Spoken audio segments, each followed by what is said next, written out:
Hello. This episode is the second half of our conversation with Pearson, the gracious host of the Coffee with Comrades podcast.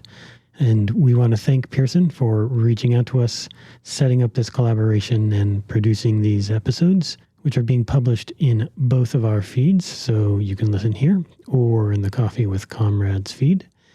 We had a lot of fun in this conversation, and we hope you enjoy it. Cheers. So we've taken the time to define what anti-anti-utopia is, right?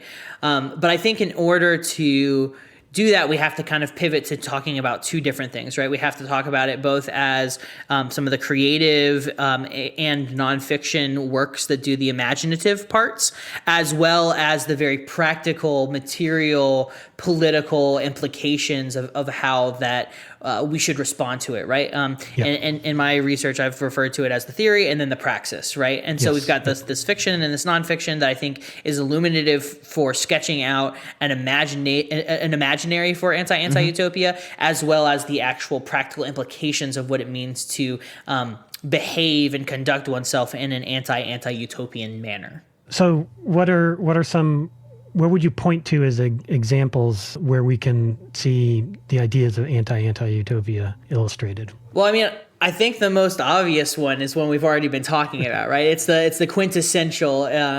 It's the most obvious and immediate one that springs to mind, which is The Dispossessed by Ursula K. Guin, which really wrestles, as we said previously, with that tension between utopia and dystopia, and also an anti-utopian impulse too. Between two worlds. Yeah, he's literally caught between two worlds, right? But it also struggles with anti-utopia in the sense that a lot of the anarchists in The Dispossessed believe that they have reached the end of history in the project of Anaris, right? Yeah, right? They believe that they have achieved the perfect utopia and that they don't need to continue to struggle for the people who live on Eurus, and they don't need to continue to struggle for greater and greater degrees of emancipation for themselves and for one another. It's kind of a allegory for the global South or the Cold War, both, because there's do you live in a utopia when you're letting other people suffer from bad ideas? 100%. And I always thought that this is my take that I never wrote an essay on, is that Le Guin's actually writing an alternative history of whether the Spanish anarchist revolution of 1936 was actually able to go to a moon, because that's actually what it would happen. You had the Thuvian society, and then you have the kind of greenwashing capitalist society that cares about climate change, and then you have the anarchist society on the moon. So I always thought that this novel is kind of an alternative history of the anarchist revolution of Catalonia, and whether if it was allowed to grow and not be choked by Stalinism, what it would have looked at. But I think the other kinds of anti-utopian fiction would be something like people don't talk about but should read is Cory Doctorow's For the Win, which imagines an internet version of the Wobblies, right? They're called the Webblies, I think they're called. And so this union forms of video game labor and exploitation where video games are produced and people use them all over the world, and kids from the global north need the global south to make their swords and magic weapons, and they get shitty wages from them. And so could you imagine a unionization through the internet? And that's it's a hopeful story of an alternative where the world gets better amidst all of this kind of corporate rubble of Coca-Cola and these large multinationals owning video games. And that's a great example of an anti-anti-utopia. It's written in 2010, just a year before Occupy, but that's a great version of an anti-anti-utopia. 100%. I think if we're looking for cinema, if you're interested in like something, if you're not nerds like the three of us who like to read books and you want to watch a movie, okay, yeah, fair. If you're not nerds like Matt and I, and you want to watch something instead of read it, the two films that I would direct you to as having an anti-utopian impulse are Okja by Bong Joon-ho and Pan's Labyrinth by Guillermo del Toro.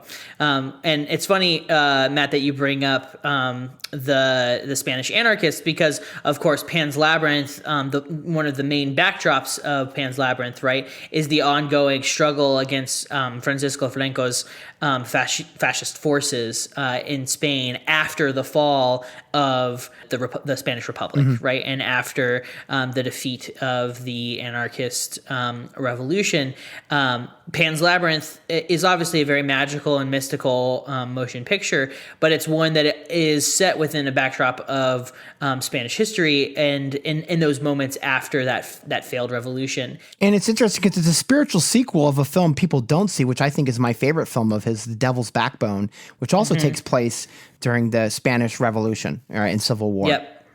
Yeah, 100%. And I think the difference I think between The Devil's Backbone and Pan's Labyrinth for me is that the Pan's Labyrinth in particular is interested in world building and interested in trying to create a utopia because of the fact that this little girl through childhood wonder. Yeah, exactly. It's full of childhood wonder, and it's full of her desire to be elsewhere. And I think that impulse is one that is not just a childhood wonder for her, but it's also what the revolutionaries who are continuing to fight back against the fascists are trying to do, right? And we see glimpses and fits and sputters of it in the movie, of them working together, of them living out in the woods, like outlaws and bandits, but also of them storming into fascist strongholds and killing fascists, which is cool. I'm thinking Del Toro has another film that's really in keeping with that, which I haven't thought of, but I've talked about in terms of semiotics with my students, is The Shape of Water. And 100%. And Rebecca Solnit has this great semiotic thesis that she posted on Facebook when it won Best Picture, and she said she really loved it, and she said it was the film that really spoke to her. But it's basically the Fantastic Four of identity fighting against white patriarchal cis militarism, and the fairy tale, using the fairy tale to imagine where people join forces to save this god of the water, this god of fluidity, as she calls it. And this creature is a symbol of the fluidness, the lack of borders, the lack of enclosures. And all these people, the African-American woman, the deaf woman, the closeted gay man, all fighting to protect this beautiful creature of nature. And so I think that's also kind of anti-utopia. 100%. Yeah, I think the anti-utopian impulse is rife in Guillermo del Toro's work. Exactly, which is nice. Well, I'll see what he does with Pinocchio. What about Star Trek? Would any of I'm specifically thinking of like the Next Generation series. Would any of that do you think fall into an anti-utopian sort of mode? I have to confess, I am not as big of a Trekkie as I probably ought to be. And so I to be honest, feel ill-equipped to make that argument. But I'm curious, why you brought it up and like what your thinking is there along those lines, because I'm sure you're onto something. Yeah, well, I mean, it seems to me that one of the things that characterizes something that we would see or read in culture as anti-utopian is holding in tension a vision and or story of a better world, a more egalitarian world building that is more points towards emancipation on the one hand, but that has caveats to some degree. That is, yes, but it is imperfect, right? So they're imperfect futures, right? Radically better futures, but still imperfect and not ideal. So things that...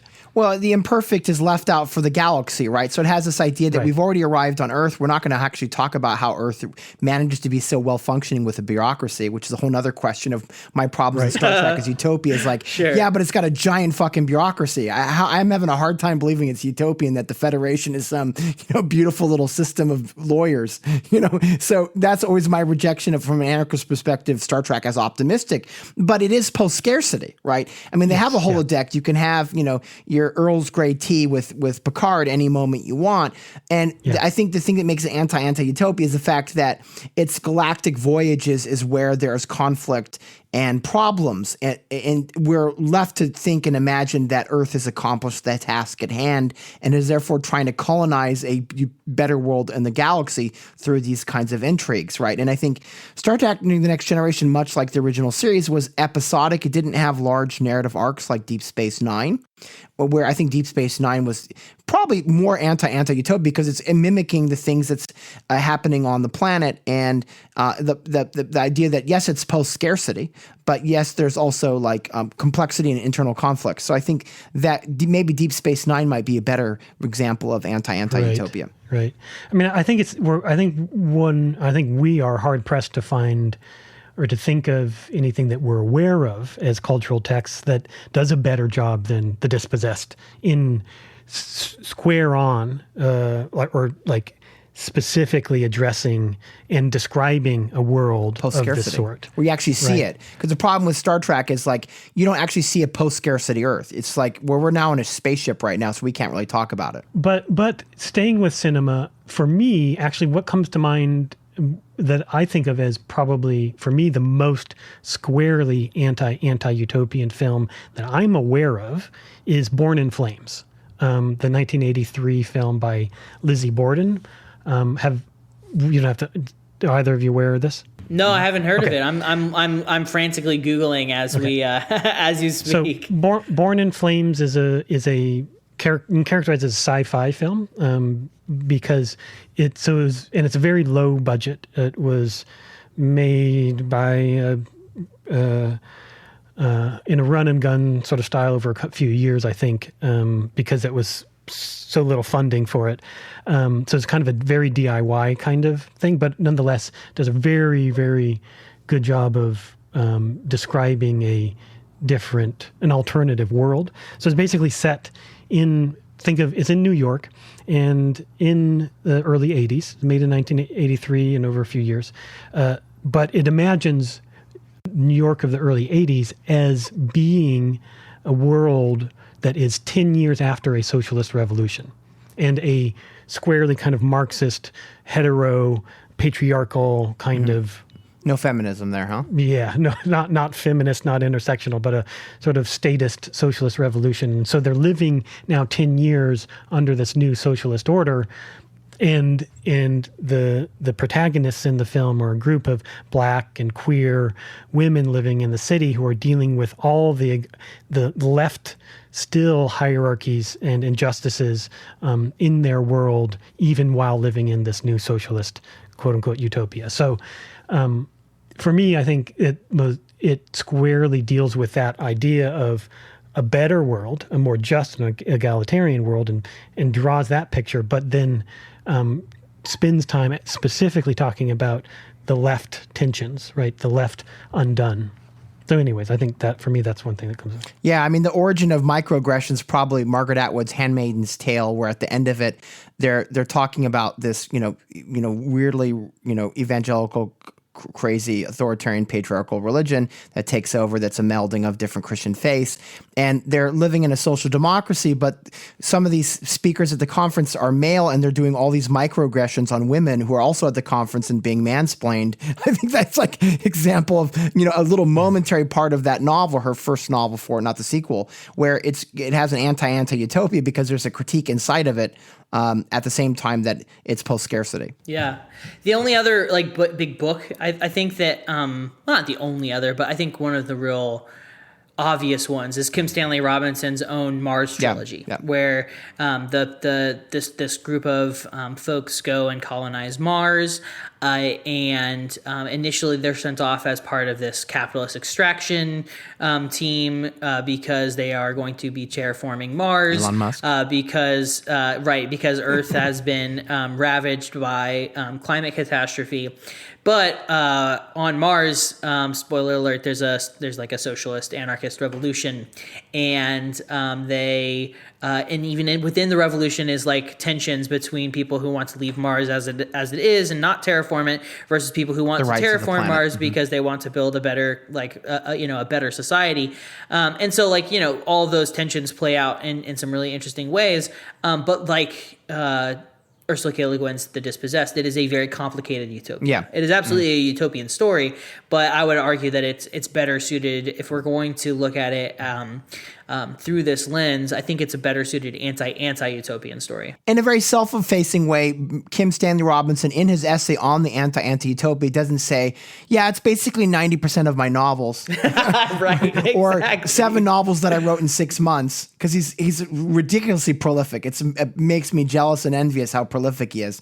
But he'll have 6 novels out every 6 months, and they're all doing the work that Le Guin had stopped doing after Always Coming Home. And so, he really has made his career out of doing this, and people go to him as someone who's really saying, and that his new book as well is an example of the anti-anti-utopia. I haven't read it, but Ministries of the Future is, That's what I've heard, and this is the sad thing with Kim Stanley Robinson is as climate change gets worse, his anti-anti-utopias get more complicated because he's really trying to do the work to build a better path and provide some imagination about what a better world will look like. And it keeps getting more constricted as climate change gets worse. So from imagining and fictionalizing that path towards the dealing with the reality, what are some nonfiction kind of work and or scholarship do you think that falls into anti-utopianism? Yeah, and I think y'all have already touched on a couple of them previously already.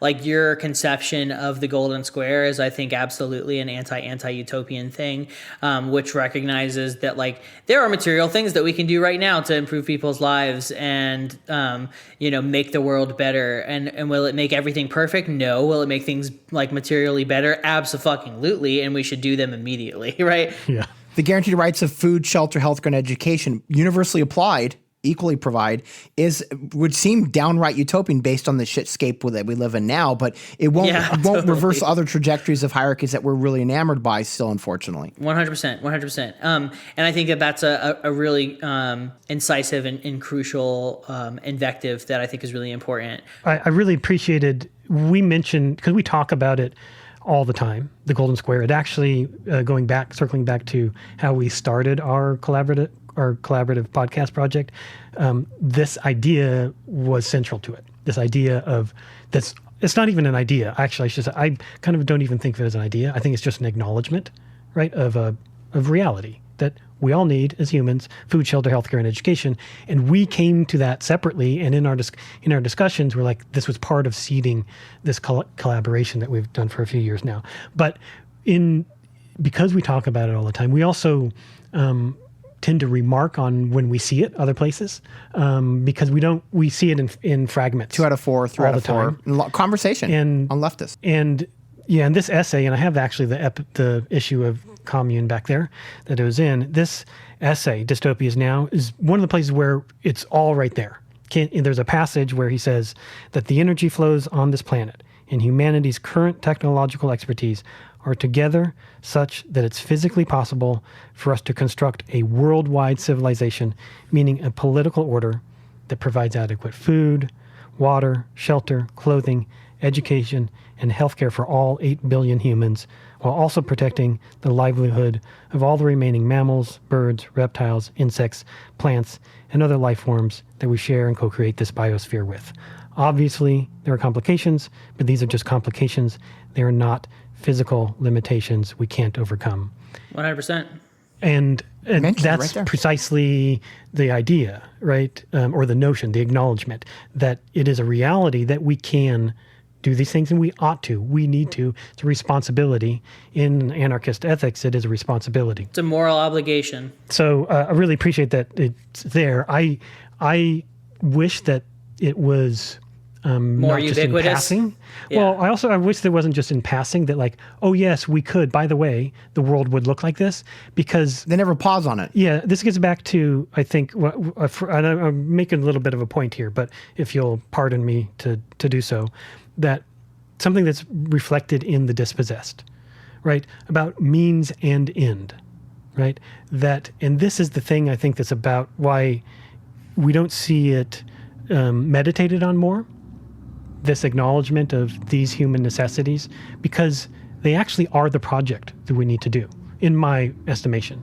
And I think in deep systems thinking, you see that this is the case, that it's not only a goal, but it is the path itself. It isn't only something to achieve, but it is the ladder to get to it. That the project that we ought to be doing together is providing these things for each other. And like, that's it. That's the whole thing. You know, all the other stuff is like, okay, well, there's things beyond that, right? But I think that's the whole thing. So I wish it was meditated on more. It's what the folks in Seriously Wrong would call the irreducible minimum, right? Mm-hmm. Like the things that you can't go and can't go below. And I think it's a point worth reiterating and driving home. Yeah, Sean had a nice term too of pitching it something more than that. You see, as a medium minimum or a transitional minimum. A transitional minimum was the phrase that Sean was using from Seriously Wrong podcast when we talked about library socialism and the Golden Square. That it's a midway point. It's like we call it dignity. Like that's when dignity starts. Decency starts with those four things as enshrined rights that are universally provided regardless of identity or location on the planet. And, you know, Sean was like stunned because at the end of that episode on library socialism and Golden Square, it's like, that's never happened on the planet of the Earth. What an accomplishment if we get the Golden Square. Just that. That's the greatest anti-utopia ever, is we get that, you know? It's weird to me. It seems weird when it's just like, because I meditate on this so much, think about how it's actually not utopian. On the one hand, to me, it seems like just straightforward, obvious, bare minimum. Right, to totally. be decent to each other. Like, why the fuck do we pay rent? That is so fucking stupid. Oh, I've had that conversation so many times. Well, during the Occupy days, there was memes floating around on Facebook and social media, but mostly Facebook, saying, it was a great meme. It was just great. It was like, why are humans the only animals on the planet that have to pay rent to live? Yeah. Well, we don't. The secret is we don't have to pay rent to live. Exactly. So So anyways, it. To me, it doesn't seem as a notion utopian as such, because it doesn't seem ideal, but I think it's a necessary precursor to creating the ideal. Yeah, it's the beginning of global dignity. Yeah, I think of it as a threshold wherein, so if we imagine, if we're in a cage, we're all in a prison. It's a pyramid-shaped prison. There is a square cut out, a window or a door. There's a cutout in the wall.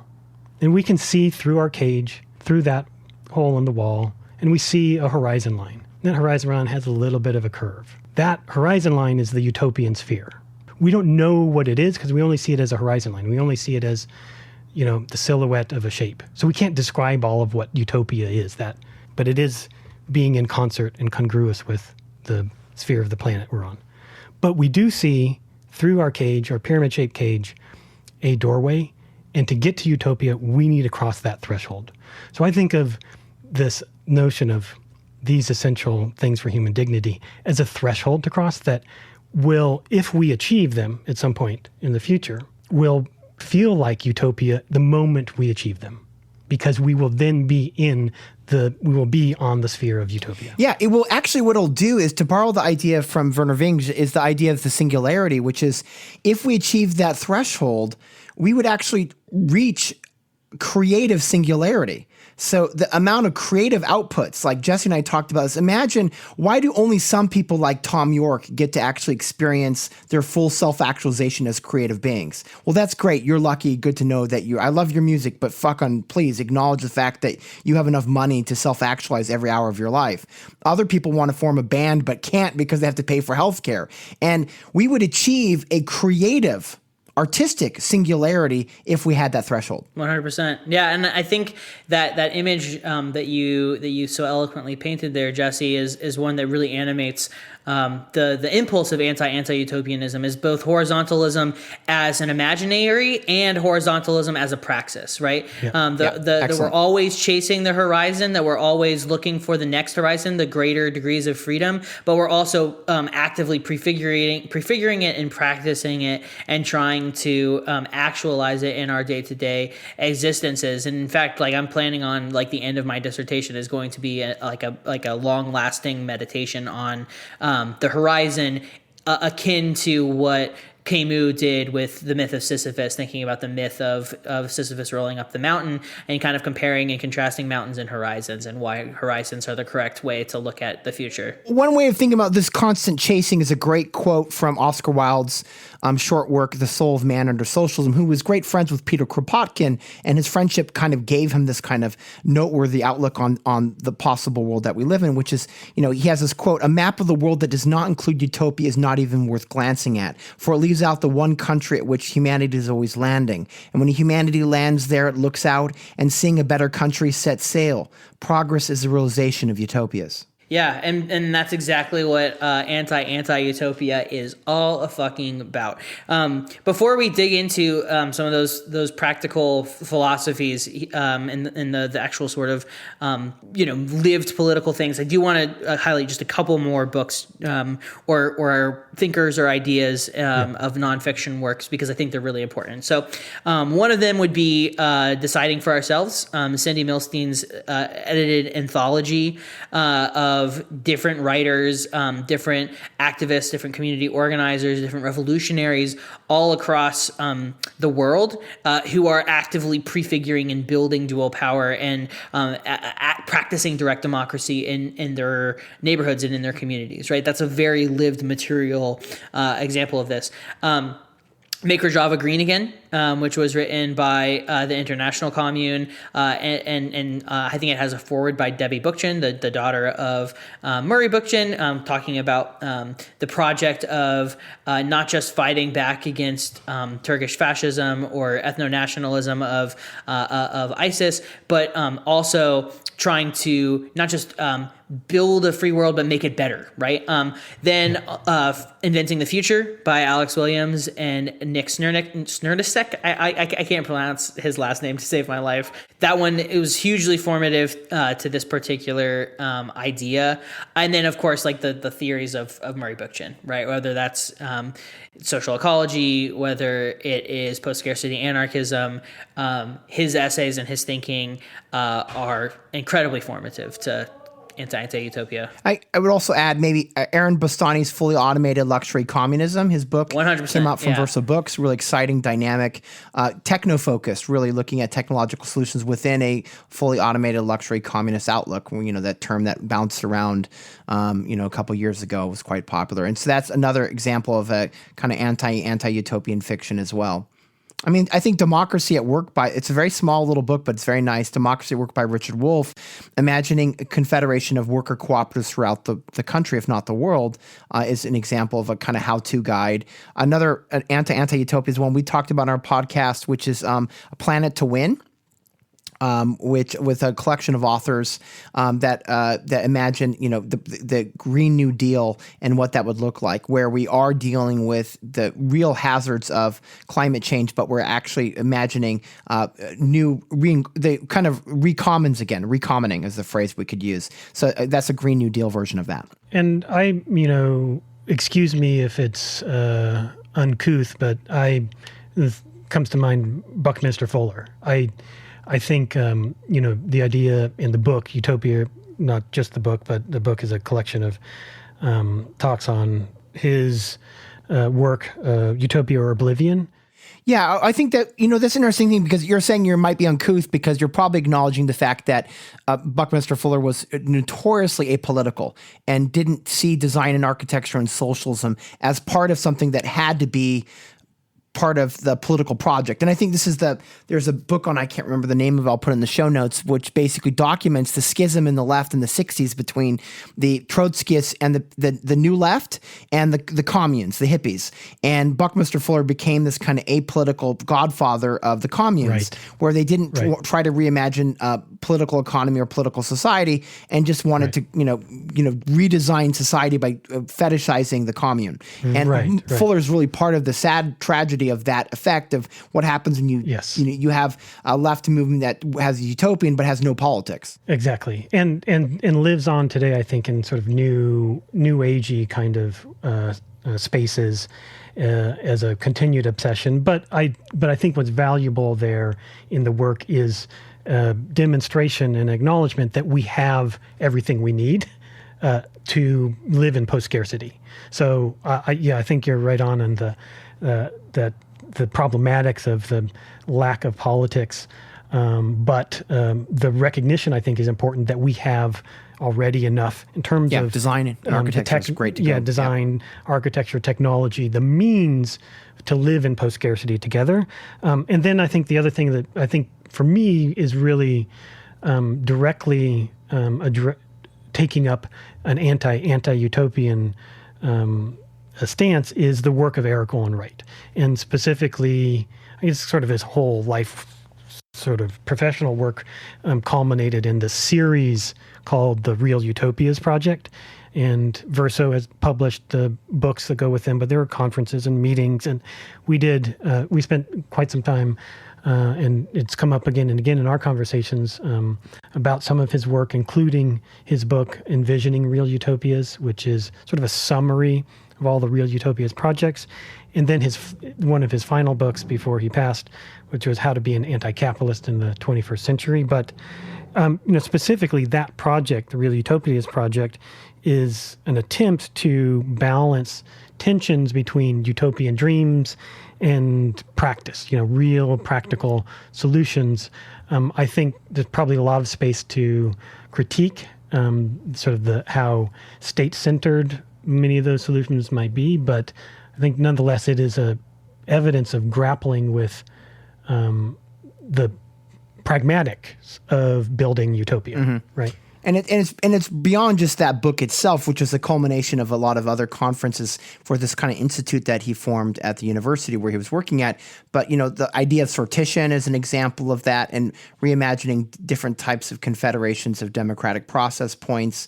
And, and I think, that project's the mothership. And so when he did do his book on how to be an anti-capitalist, it was kind of the seizing up of all the biggest kernels in there into that small, tiny book. So that's a good one to go to. I think elements of Naomi Klein's, her greatest book, her greatest achievement, I think the best work of climate nonfiction and climate change is Naomi Klein's This Changes Everything, which actually does have little bits, probably too small, but little bits of things that we can imagine the world be getting better. And she talks about how the powerful potential of renewables, especially for the indigenous, to actually shepherd them. And the idea, of course, of acknowledging how every social movement had been basically commodified, where it's part of its policies had been taken in by the subset of the state, but the desire for economic redistribution was never met. And that her claim in that is that climate change allows us the possibility to imagine a Marshall Plan for the planet, but along ecological focus, and where the climate crisis forces us to deal with capitalism, full stop. Yeah, well said. And I think, we could probably sit here, for hours listing all of the nonfiction and,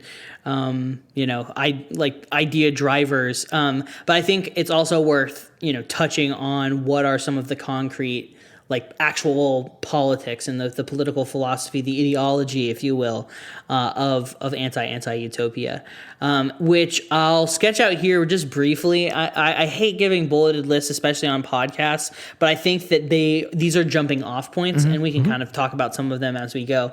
But I'll give them to you now. Anti-capitalism, anti-racism, intersectional feminism, anarchism, abolition, direct democracy, decommodification, horizontalism, and non-human solidarity. So I know that's a lot of words, and it's a lot of good things that a lot of people listening to this podcast right now will probably be like, fuck yeah, I'm all for that, right? And obviously, unpacking all of those things is, we could do multiple episodes about each of those different things, and they mean different things to different people, right? But I think that those are all really, really, really integral to the project of anti-utopianism, and moreover, help illustrate the point that we keep kind of coming back to in this discussion, which is that this is a necessarily complex project that is deeply and fundamentally intersectional, because it's drawing on all of these. It's multilectical, like Anarch said. Yeah. It's kind of what Jane McKelvey talks about in No Shortcuts to Power, that you have to do these stress tests. And if you don't have 90% of people on board, you're not going to achieve anything. So that's why it has to be intersectional on all these issues, because 21st century socialism requires an anti-racist, a feminist, a deeply feminist perspective, a deep absorption and awareness of non-human life. So it requires that intersectional nature if it's going to accomplish the 90% approval rating it needs, Right. And so I think that's important to have that list. Yeah, but well, beyond the strategic necessities of orchestrating and leveraging power, and as illustrated in Jane McKelvey's work, I think it's necessarily deeply intersectional, or marbled is another term that was used early on, but complicated. Necessarily complicated because hierarchy exists in every facet of our world, right? Mm-hmm. And so we necessarily have to address how hierarchy manifests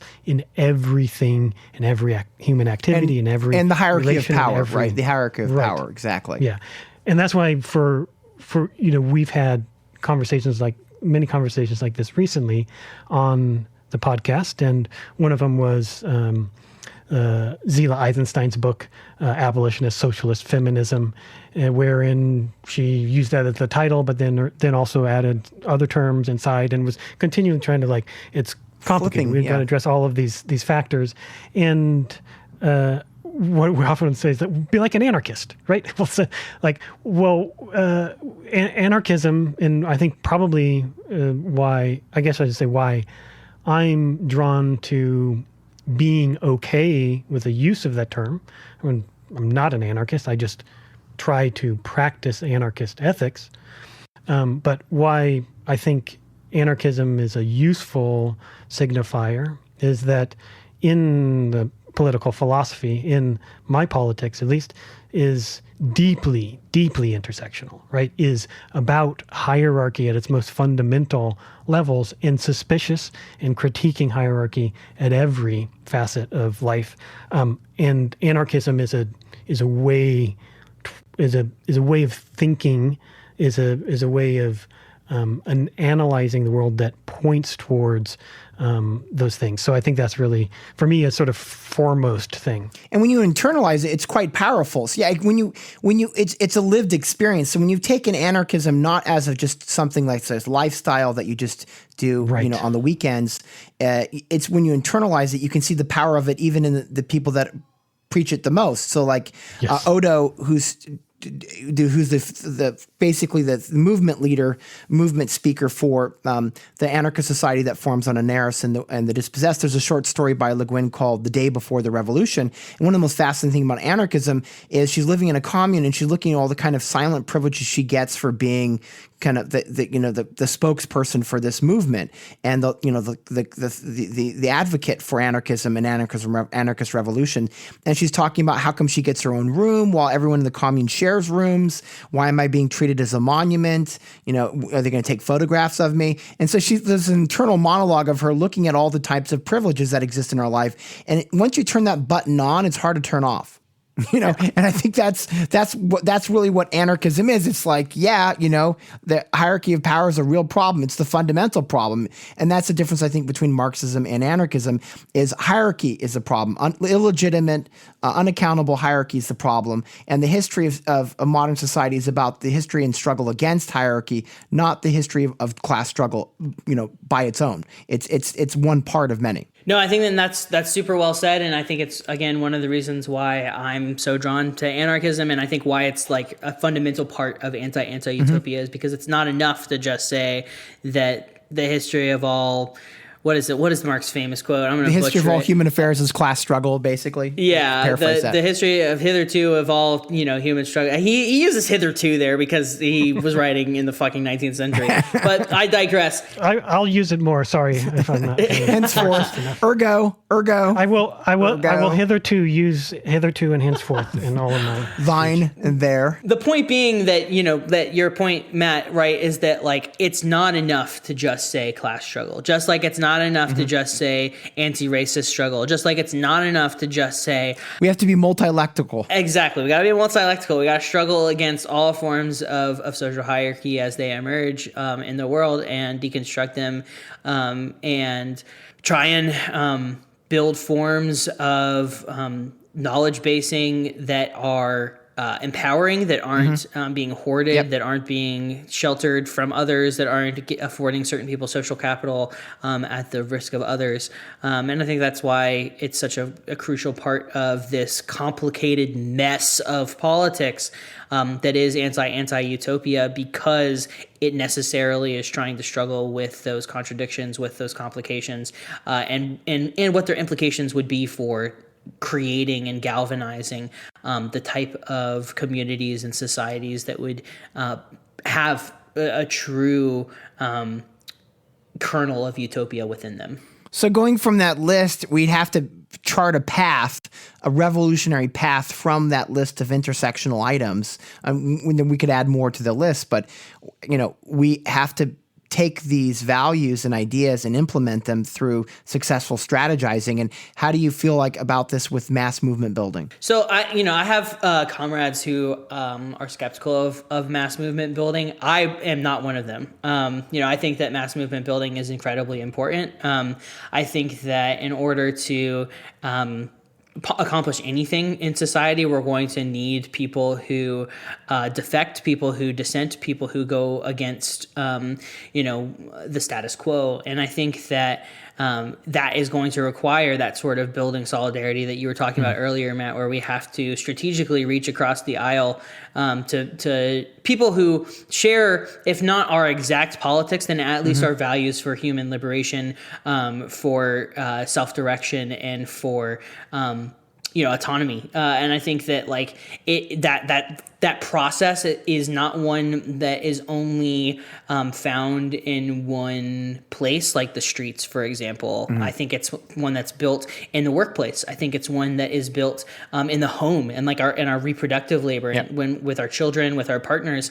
I think it's one that is built in community co-ops and community gardens, in militias, right, and training up self-defense and community defense. I think all of those forms of building dual power are different streams or different rivers that are filtering into the ocean that is mass movement building, and that it is necessarily formed by all of those different intricate and interlinked pathways and lifeways. And it reminds us of why the streets are still so necessary as the nesting doll for all these other things, because there are no commons anymore. Right. Every time you go out the door, you have to pay for somebody for some fucking money. Every time you go out the door, you got to pay someone to, not just rent to live, but you got to, you need to go somewhere that, you just got the public library again. And even then you get carded. So, so I think that's why it's a nesting doll for those future movements. So when we talk about mass mobilization, it's not just that it's the streets, it's that we take the ideas of the streets and we implement them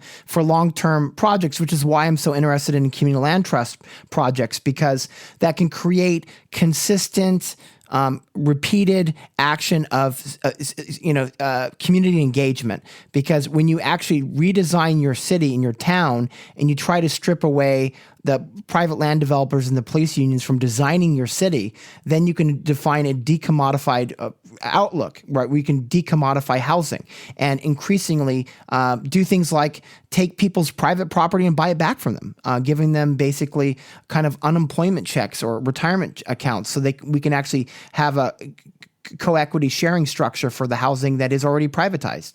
And so that decommodification process isn't just about creating like little igloos or little seances of private decommodified space, but it's actually actively going in and decommodifying what is already private. Yeah, I think, that's one example, I think, of in investment and engagement in the type of project that points towards the future we're talking about, that we're describing, right?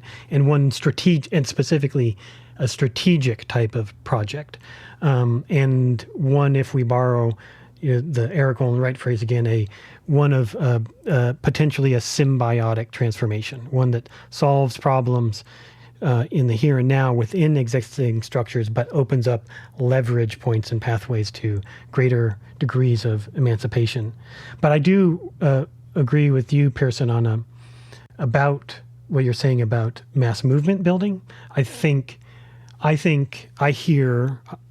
to hear all too often, if we go back to that clip talked about with Chomsky and that end of the lecture thing of like, well, what do we do? I think all too often there is, within the sort of academic Marxist tradition, a easy response to that, which is just go out and organize, right? It's always, you just go out in the streets, go out and organize. Some variation of like, just get involved with everybody else, but in a non-specific kind of way. Join a party. Join a party is the one that I hear a lot. Trotsky. But some sort of response that is more or less means like, stay in your place. You are in the audience. I'm here on stage. I am the vanguard. You are not. Mm-hmm. You stay there and do your thing there. So, which I think in itself is part of what keeps us locked in this dystopia is an adherence to these hierarchies that we don't critique enough, like celebrity. We're not equipping people. We're not empowering them to act on their own. We're not giving people autonomy. We're telling them, join this socialist organization, join this party, do the things, cross cross your T's and dot your I's, and then you'll be, sufficiently Marxist, right? Whereas I think what we need to be doing is trying to instead figure out those pressure points, figure out what people are good at. And I think a lot of people are really and it's no fault of their own. A lot of people are really bad at figuring out what they're good at because capitalism has done such an excellent job of beating us down until we're fucking, just absolutely defeated, that all we want to do when we come home from our shitty jobs is play video games, watch TV, and masturbate, right? Like, there's no desire for actually building authentic community, mostly because we don't even know what animates ourselves as individuals. Mm-hmm. And I think that once we can begin not only identifying in ourselves what animates our lives, what we're good at, what those potentialities are, but also being able to help other people do that exact same thing, we'll be able to find vectors in which they can begin to engage in really meaningful, concrete ways to build an alternative to this capitalist deathscape that we're living in. I think one of the things that's really important about the acknowledgement that we just went through of how deeply intersectional, deeply complicated, deeply multi-tendency our struggle towards emancipation has to be, points to the reality that we have to also, therefore, be patient with each other and not be dogmatic about any individual idea or solution, about any particular strategy or tactic, about any sort of methodology. So I think one thing for me that's really important is patience. I mean, if you aren't already engaged in sort of activist and or organizing kind of work, you may not know how utterly boring most of it is. That it's just a bunch of meetings. I think there was for sure an essay recently about how anarchism and meetings, right? Anarchism in practice is really just endless, boring meetings. It's true. And it is. I mean, that's why you never see anarchism in Star Wars, because it's just it's just not narratively as exciting for journalists and directors, because it's just so thoughtful and kind and deliberative. Dude, as a creative writer, as someone who's tried and failed multiple times to write good anarchists, it's so fucking difficult because all we do is sit in goddamn meetings all day, and that's boring. It's so hard to write. The smashing windows and squatting and fighting the cops is maybe 3%. Resisting capitalism is much better narratively. Yeah, well, for sure, and it's fun to write that stuff for sure. But that's maybe 3% of what the anarchists that I know and love and call comrades actually do, or maybe 0.3%. Yeah, absolutely. Yeah, it was definitely. Yeah, I mean, what is I was involved, of course, with Occupy in my city, Occupy Riverside, and it was a lot of meetings, It wasn't just, the Molotov cocktails and the brandishing of knives or whatever people think anarchists do in their free time. It's like there's a lot of quiet, deliberative, Quaker-like meetings. So it's like hanging out with Quakers, Yeah, it's people waving their fingers in weird ways and doing hand motions so that they can communicate things non-verbally. Jazz fingers, right? Yeah. Yeah. Well, one thing I wanted to just share is that in continuing this line of thought about what sort of pathways and towards activating real on-the-ground work, real-world work towards an anti-utopian future, is that, and in a multi-tendency, deeply intersectional way, in an anarchist kind of way, is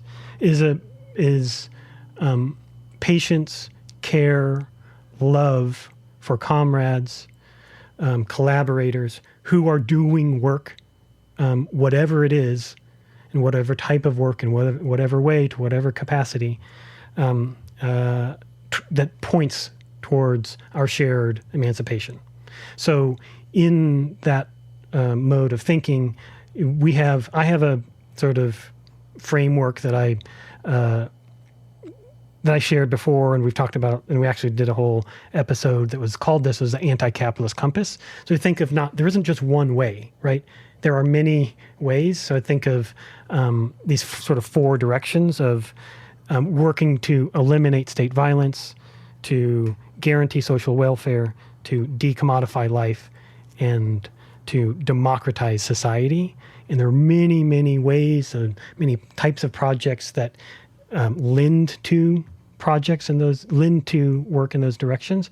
So like if you're to democratize society, you could do worker co-ops and get money out of politics with exclusive public financing. So you actually have a quote unquote republic. We don't. We have corporate capture.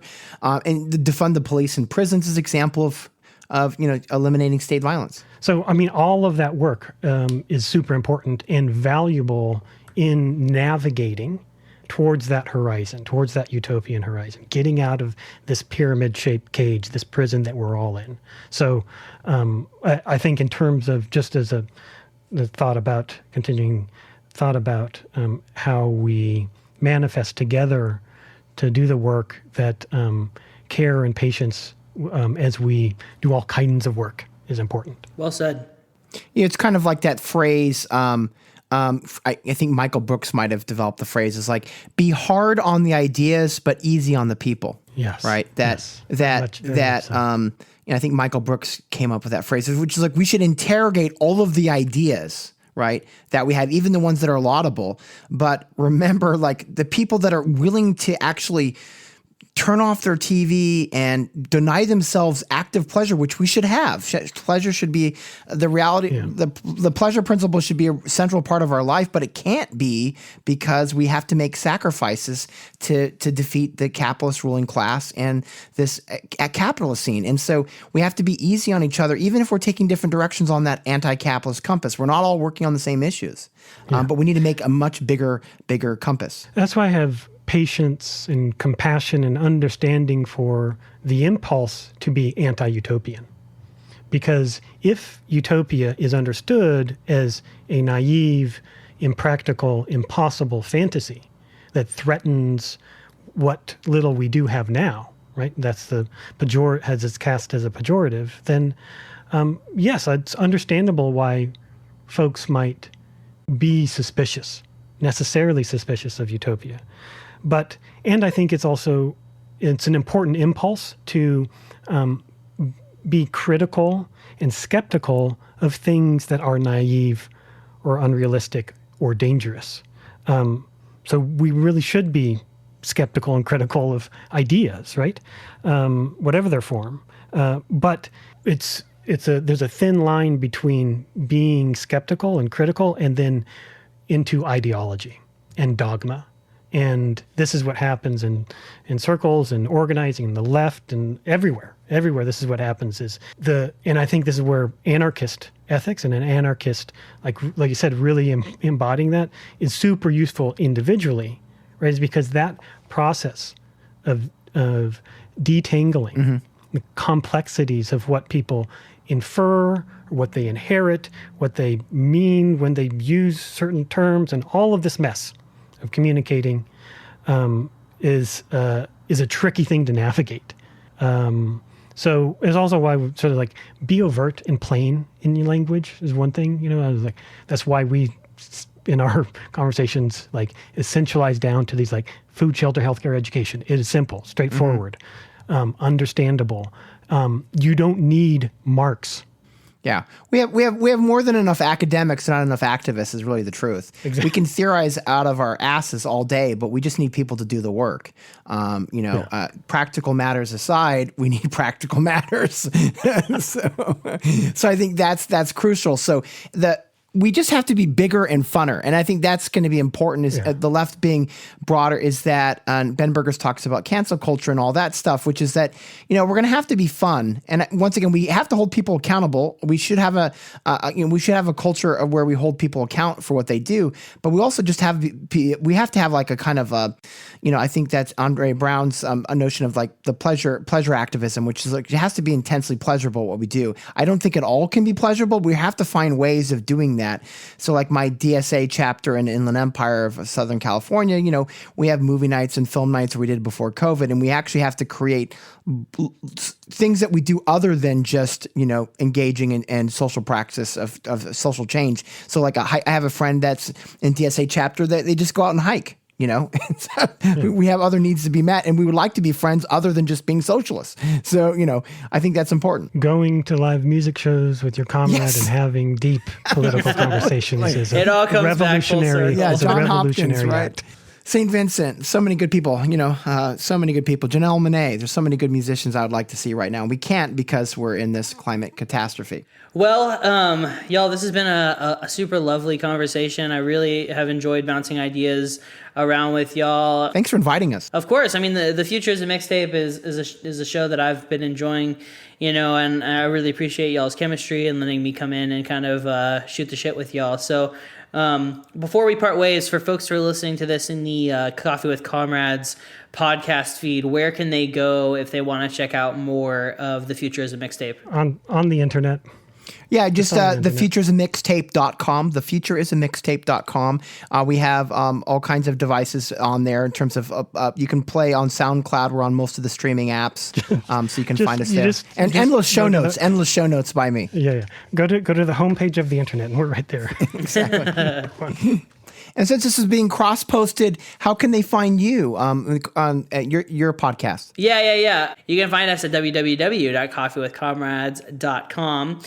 We're also on like all of the major podcasting platforms, so whatever you use, you'll be able to find us there. And we're also on like Twitter and Instagram and all that boring social media shit. What we always say is that our conversations that we record and publish as podcasts are just messages in a bottle. So ours are floating out in the ocean. So if you our greatest aspiration is to be the Sex Pistols, and it's only because of the reality of celebrities constantly squatting on the podcast culture. Yeah, I don't want to be rich or famous. I just want to be free. For sure. Well said. Well fucking said. All right, gentlemen. Well, this has been an absolute fucking pleasure. We'll have to sometime in the future we'll have to collaborate again. Yeah, for sure. Thank you. Y'all take care. Okay. Solidarity. Solidarity.